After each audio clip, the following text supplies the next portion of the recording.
ఆధారంగా ముఖ్యంగా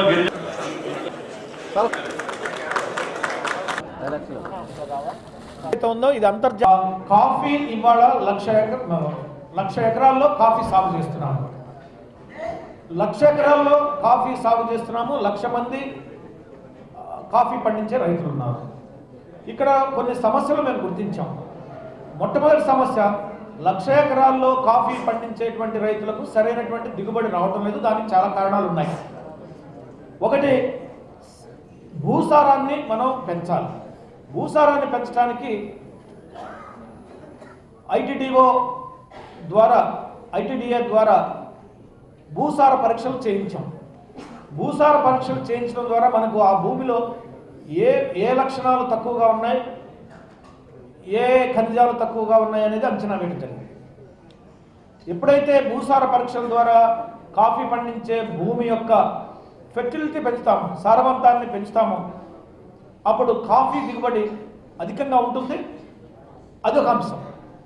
రెండవది, పండించినటువంటి కాఫీకి గిట్టుబాటు ధర అనేది ఇవాళ మీరు చూశారు.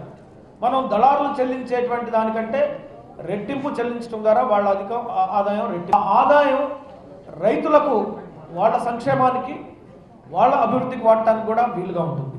గత ప్రభుత్వం బాక్సైట్ సంపద మొత్తాన్ని కూడా అడ్డగోలుగా దోచుకుని ఆంధ్ర కంపెనీకి కట్టబెట్టి పెన్నా ప్రతాప్ రెడ్డి, రాజశేఖర రెడ్డి ఇద్దరు కలిసి పెద్ద ఎత్తున ఈ సంపదంతా కూడా దోచుకోవడానికి ప్రయత్నం చేసిన మాట వాస్తవం. దీనికి అన్ని ఆధారాలు ఉన్నాయి.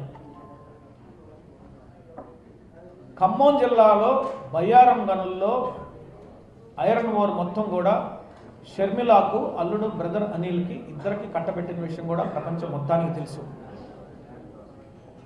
రక్షణ స్టీల్స్ కంపెనీ పెట్టింది వాళ్ళు. రక్షణ స్టీల్స్ కంపెనీ జగ్గపేట ఆ ప్రాంతంలో పెట్టి మొత్తం సంపద అంతా దోచుకున్నటువంటి దోపిడీ చరిత్ర రాజశేఖర రెడ్డి కుటుంబాన్ని. అనంతపూర్ జిల్లాలో ఇనప ఖనిజం మొత్తం కూడా గాలి జనార్దన్ రెడ్డి కట్టబెట్టి అనంతపూర్ జిల్లాలో ఉన్నటువంటి సంపదంతా కూడా దోచుకున్నటువంటి చరిత్ర, హీన చరిత్ర, దుర్మార్గపు దోపిడీ అవినీతి చరిత్ర రాజశేఖర రెడ్డి కుటుంబాన్ని, ఆయన కుమారుడు, అల్లుడు, కూతురు అందరిది. వ్యాన్పిక్ భూములన్నింటిని కూడా బడా పెట్టుబడిదారులు కట్టబెట్టి వ్యాన్పిక్ భూములు అక్కడ ఉన్నటువంటి సన్నకారు, చిన్నకారు, మత్స్యకారుల వాళ్ళ భూములన్నీ బలవంతంగా లాక్కొని వ్యాన్పిక్ కుంభకోణాలు చేసింది కూడా రాజశేఖర్.